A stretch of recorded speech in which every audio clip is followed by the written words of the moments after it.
jan geteh kabeh.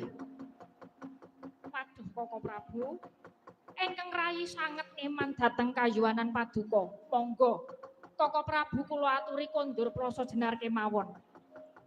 Dari Suman, aja kok pambeki aku durung kalah. Aku iki mung tiba terus mung bonjok kaya ngene. Sumengkira tak pecahe sirahe Narasoma. Sampun Koko Prabu. Kula sanget ngeman dhateng Paduka. Menawi Paduka ngantos tumengking lampus, sinten malih ingkang badhe ngreksa kayuanan kula sak keluarga, Kakang. Ayo Suman Koko Prabu dikanthi kondur wae Suman.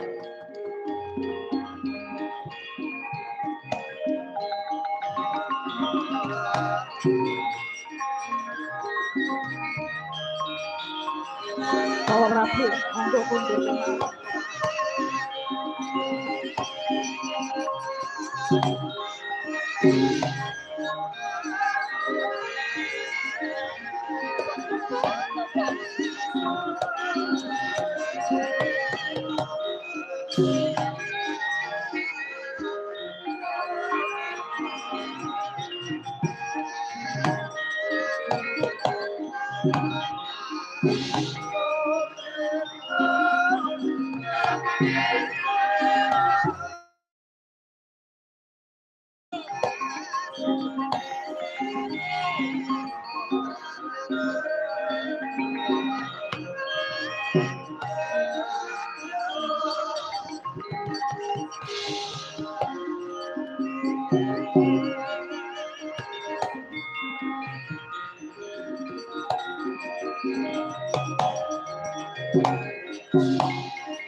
Sapungkure raja iki mau kok banjur ana satriya bagus gagah pideksa mrepeki marang aku. Sapa, Gus?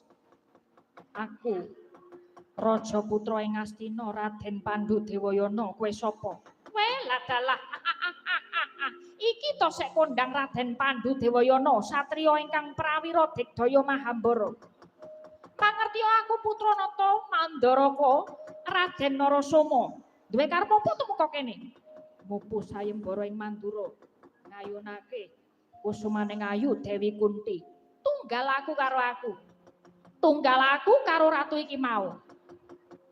Mangertiya Pandhu, Kunti ngedeke sayembara pilih lan sing dipilih ya kuwi ora ana liya amung Narasoma.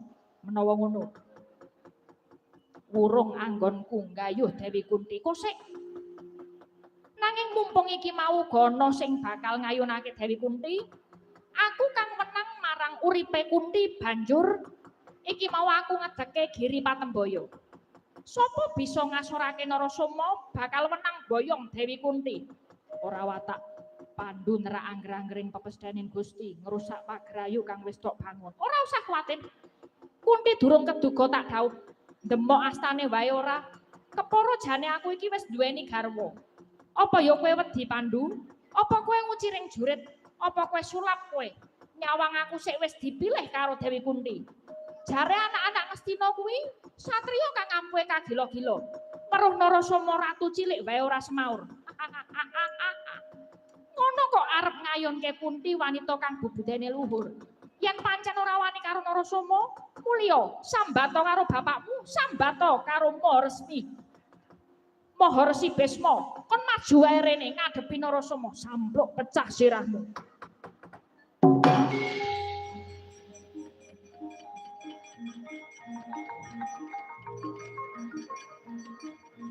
Ayo maju.